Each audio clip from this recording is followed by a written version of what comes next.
Hi, time for another episode of Money TV. I'm your host, Don Baillargeon. So glad you could be with us. Money TV, of course, is a program all about money and what makes it happen. Very busy show this week. We're going to get right to it. Our first guest is joining us from Vancouver. Mr. Brian Flower is the chairman of White Mountain Titanium Corporation. Their stock symbol is WMTM. Brian, welcome to the program. Thanks for having us on.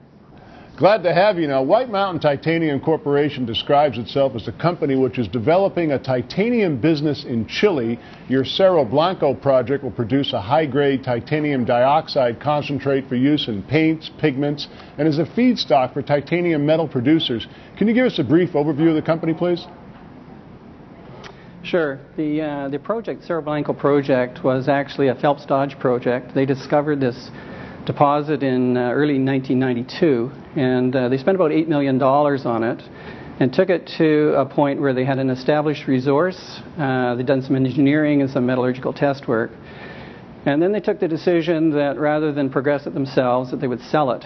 And so White Mountain was set up in 2004 by U.S. investors to acquire the project from Phelps Dodge.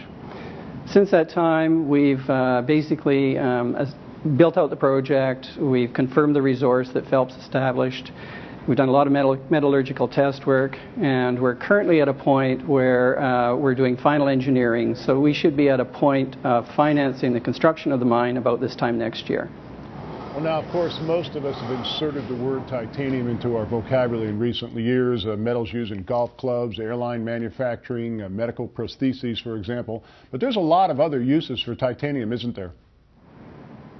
Oh, there really are. The main application for titanium dioxide is the paint industry. But in addition to that, it's used extensively in pharmaceuticals. For example, if this morning you took a vitamin pill, it would have contained titanium dioxide. It's also used in cosmetics, often sunscreen, for example. And then it's used in a whole bunch of applications where you basically need lightness and strength. So in aerospace, about 75% of the titanium metal is used in aerospace simply because the aircraft, particularly the aircraft today, require the strength and the lightweight. So the airframes today are principally titanium. It also has some esoteric uses. It's apparently used in high-end horseshoes. So there's quite a spread of applications for the product. As you mentioned, Brian, pure titanium dioxide, it's a non-toxic white mineral. It's used extensively in paints in the pigment industry. How big is that market? Well, it's much bigger than people would think. The value of the pigment industry alone is about $12 billion a year. And the value of the titanium metals industry is about $6 billion a year. So together, they're worth more than the nickel industry, for example. So it is a very, very big market. And as I said earlier, the principal offtake for titanium dioxide is the paint industry. And so we're feeding even bigger industries. The paint industry in the United States is about $20 billion a year. So these are very big industries. Very big industries. Once again, White Mountain Titanium Corporation, WMTM, is their symbol. Now, I know the company is also developing a patented technology for the production of something called titanium sponge. Now, what exactly is titanium sponge? Well, titanium sponge is the first form of titanium metal, and it's called sponge simply because it looks like a sponge. And the industry standard today in terms of how the sponge is produced, it's through a process that was developed prior to the Second World War called the Kroll process. And essentially what they do is they take pigment as the starter material and then they put it through a batch process of about 18 steps, and over a period of a couple of weeks they produce the sponge. And then from the sponge they proceed to produce a refined metal ingot and also alloys and powders. The difference in terms of what we're working on, in terms of the technology that we're working on from the established Kroll process, is that the process that we've licensed was developed at Cambridge University with a view to using concentrate. So basically the material that we would produce at our mine rather than pigment as the feedstock. And also it would be a continuous process, so rather than taking several weeks to produce sponge, we would continuously produce metal. in an electronic bath, so electrolytic bath rather. So it's quite a paradigm shift actually in terms of the way the metal would be produced. Well, let's talk a little bit about your Cerro Blanco project. What makes that area in Chile an attractive mining prospect for the company? Well, I don't know how many viewers will have been to Chile, but Chile itself produces about 1/3 of the world's copper, and so it's definitely a mining country. Our project is located in Region 3, which is one of the northern regions, and it's a designated mining area. So basically we're surrounded by mines, mining personnel, and infrastructure. Our project is at a low elevation. If you were to head about 100 miles east of where our project is located, you'd be at about 16,000 feet in the Andes. Our project is at an elevation of 2,000 feet, and it's located 12 miles from a working port, 8 miles south of a river and a rail and a main road system, and also hydropower. And also there's large communities in the area. So we're not faced with having to put in place infrastructure. People want to work and live in this area. The climate is similar to Southern California, and it's a very attractive location, and that's really one of the big pluses.